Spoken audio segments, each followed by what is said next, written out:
And if you love classic bikes, then you'll really appreciate this next event. It's the first ever Royal Oak Classic Bicycle Swap Meet, and it's happening this weekend. Here to tell us more about it is its sponsor, Paul Kleppert, and event coordinator, Mark Diskin. Thank you, gentlemen, so much for joining us. Paul, how long have you been, you and your wife, Yes.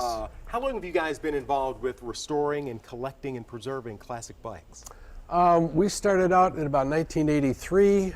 We went to the first Ann Arbor Classic Bicycle Show Swap Meet at the fairgrounds out in Ann Arbor, and they needed somebody to be the swap meet chairman. Okay. So I volunteered, we volunteered, and we started being the chairman for that show, and we've been involved in that show for over 35 years.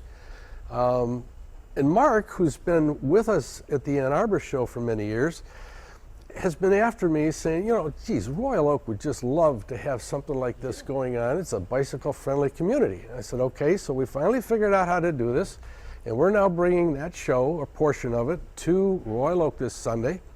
And the vendors that are going to be participating are coming from around the country, Texas, Louisiana, North Carolina, and they're bringing some of the finest bikes around to our little swap meet. And Mark, you have been to the one in Ann Arbor. You said Royal Oak would appreciate it. What is it about these bikes and what is it about this event that people would appreciate? Well, I think it really touches on everything, especially everybody was a kid at one time, and depending on the era that you were in, was the type of bike that you were very familiar with, whether it be the old balloon tire bikes or the Stingray bikes.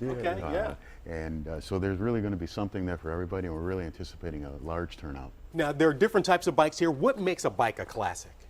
Well, if you follow the tradition of automobiles, 1880 to about 1930, the wheelmen, they have the bikes known as bone shakers and so forth. But from 1930 to about 1960, that is the classic era.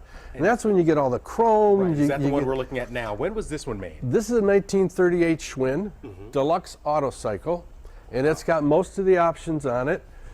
Ta-da! So Okay. you said autocycle, and this has headlights, a got- speedometer, Yep. a horn. And it also has a locking front fork with a key, like a locking steering wheel, okay? Yeah. And that's in 1938.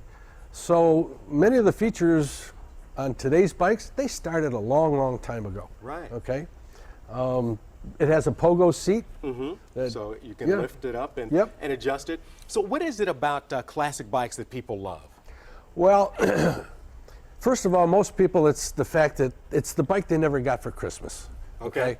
So at our shows and so forth, we find an awful lot of people, they're looking for that bike that they never really had, and we use the 40-year rule. Whatever is 40 years old is what's usually in favor, because I know when we got started in this, these banana seat bikes made, you know, with the banana seats and so forth, they were out at the curb. People were throwing them away. Nobody wanted them. Now they're one of the hottest bikes to collect. All right, and we have to wrap it up, but Mark, tell us when and where this event is and how much it costs to get in. The event's going to be Sunday from 8 to, what time are we going to go till? 3 o'clock. 3 o'clock. 8 to 3. It's a $5 admission. It's also in conjunction with our Sunday flea market, so it's going to be a very nice occasion, and we look to see everybody out there. And you know something? I think the weather might actually cooperate for that. We can go over to Chris Edwards, who will tell us for sure whether or not people will be able to get out there and ride their bikes to or from the event.